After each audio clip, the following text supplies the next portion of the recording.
Good morning, students. Today we discuss about Charak Apasmar Nidanat and Charak Apasmar चिकित्सा 10। तो अपस्मार अपस्मार एक व्याधि जिसे मॉडर्न साइंस में एपिलेप्सी बोला जाता है। और निदान के अंदर हम क्या करते हैं, डायग्नोसिस ऑफ एपिलेप्सी और डायग्नोसिस ऑफ अपस्मार। सर्वप्रथम अपस्मार के बारे में बताता है कि अपस्मार 4 प्रकार का बोला आचार्य ने, वातज, पित्तज, कफज और सन्निपातज।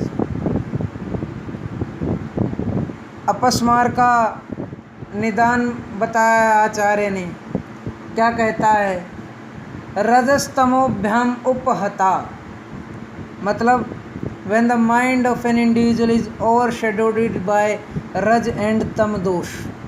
रज और तम दोष से जब माइंड को आवृत कर लिया जाता है और सभी दोष बढ़कर ये एक इक्विलिब्रियम में डिस्टर्ब करते हैं।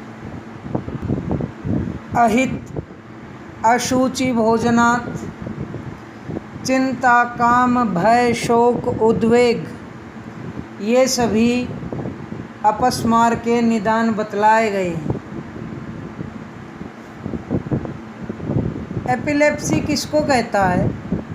एपिलेप्सी कहता है कि occasional unconsciousness associated with loathsome activities, के मतलब कुछ ऐसे चीज़ें देखी जाती हैं जब ये अनकॉन्शियसनेस, जब मूर्छा या कुछ भी कहो इसे, जब आती है तो लाइक वॉमिटिंग ऑफ फ्रोथ, मुंह से झाग निकलते हैं, and abnormal postures of the body, और जो हमारे शरीर के अलग अलग पोस्चर्स बनते हैं, due to the perversion of memory, और जो याददाश्त होती है वो मिट जाती है, intellect and other psyche faculties, और इसके साथ जो दूसरी ज्ञान वाली जो बातें हैं, साइकोलॉजिकल जो बातें हैं, उनको मनुष्य भूल जाता है।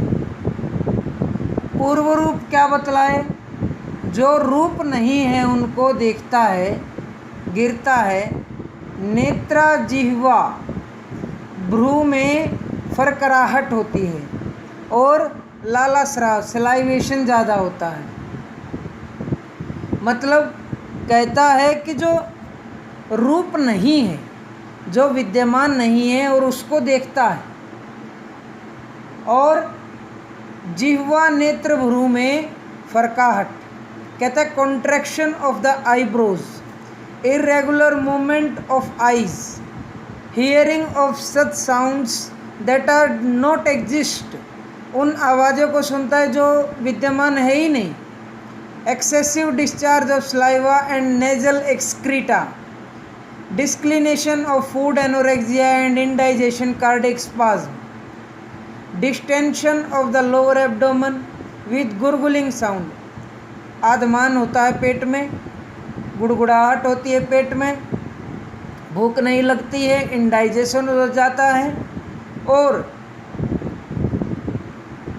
जो हमारा स्टर्नम का रीजन, रिट्रोस्टर्नल जो रीजन है, हार्ट बर्न जिसको कहते हैं, वहाँ पर जलन का महसूस होना, जिसे हार्ट बर्न कहा जाता है। वीकनेस रहेगी, क्रैकिंग पेन रहेगा बोन्स में और मसल्स में पेन रहेगा, अनकॉन्शियसनेस एंटरिंग इनटू डार्कनेस, और जब उसको मूर्छा आएगी तो उसे लगेगा कि वो अंधेरे की तरफ जा रहा है, फेंट हो जाएगा, एकदम मूर्छित हो जाएगा, गिडीनेस होगी, चक्कर आएंगे, एंड फिर frequent appearance of scenes of intoxication, dancing, murdering, shivering and falling in the dreams.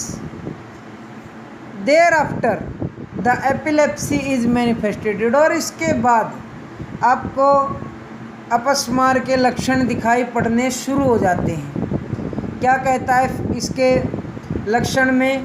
वातज में, अपस्मार में जो कहता है कि कांपता बहुत है, losing and regaining unconscious instantaneously. कहता है कभी वो मूर्छित हो जाता है, कभी फिर मूर्छा से बाहर आ जाता है, ये बार बार होता रहता है। ये वातिक प्रकृति का लक्षण है। और जो उसके मूवमेंट्स हैं उसमें वाइब्रेशन बहुत रहता है, दांतों को कटकटाता है और फेनोद्गम फ्रोदिंग, इसमें झाग बहुत निकलता है। श्वास की गति इसमें तीव्र रहती है। पुरुष इसमें आकाश को लाल और काला देखता है। ये बात याद रखने की है कि हर एक प्रकार के अपस्मार में वातज, पित्तज, कफज और सन्निपातज, चारों में जो रोगी मनुष्य है वह आकाश को अलग अलग वर्ण का देखता है। Very very important.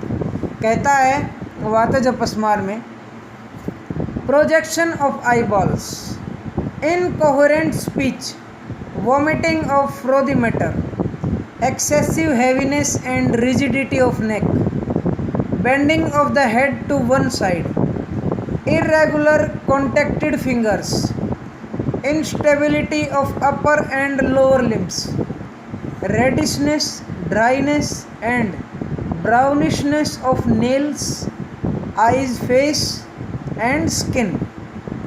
जो विज़न है, विज़न उसका अनस्टेबल रहता है। Fecal, coarse or dry objects, aggravation of the condition by such regimens are aggravators of Vata, and elevation of the condition by such regimens are elevations of Vata।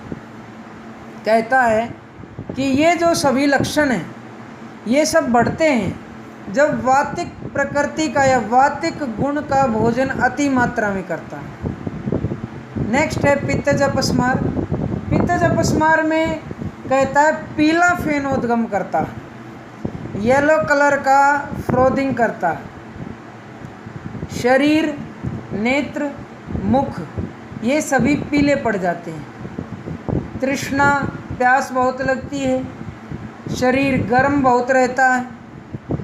Losing and regaining consciousness instantaneously, जैसे ही मूर्छा आती है तुरंत उससे मूर्छा से दूर हो जाता है। Stertorous breathing, rubbing the earth, green, yellow और coppery colour of nails, eyes, face and skin, aura of vision of bleeding, terrifying which is also injurious, frightful, burning and angry looking objects.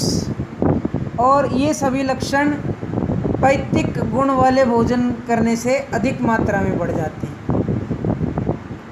कफज अपस्मार, delay in losing and regaining consciousness, मूर्छा आने में भी और मूर्छा जाने में भी। एपिलेप्सी को इसमें देर लगता है।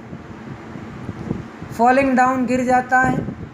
Absence of much distortion of activities, काफ़ी कुछ जो उसकी क्रियाकलाप हैं वो सब शांत हो जाते हैं। Dribbling of saliva, white colour of nails, यहाँ पे जो ये वाइट बताया, पीछे येलो बताया, कॉपरिश बताया, उससे पहले जो वातिक है उसमें लाल काला बताया। ये सब याद रखेंगे, इम्पॉर्टेंट है। और ये सभी लक्षण कफात्मक आहार गुणों से युक्त आहार का सेवन करने से और बढ़ते हैं। सन्निपातज अपस्मार, एपिलेप्सी ऑफ सन्निपातक type caused by the simultaneous vitation of the all three doshas।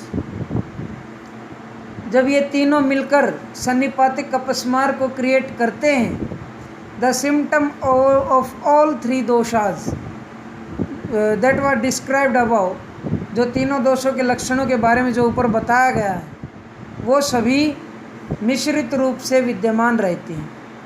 और आचार्य कहते हैं चरक कि दिस कंडीशन इज़ इनक्योरेबल, यह रोग असाध्य है, यह कंडीशन असाध्य है। यहाँ तक 4 प्रकार के अपस्मार और एपिलेप्सी को यहाँ एक्सप्लेन कर दिया गया।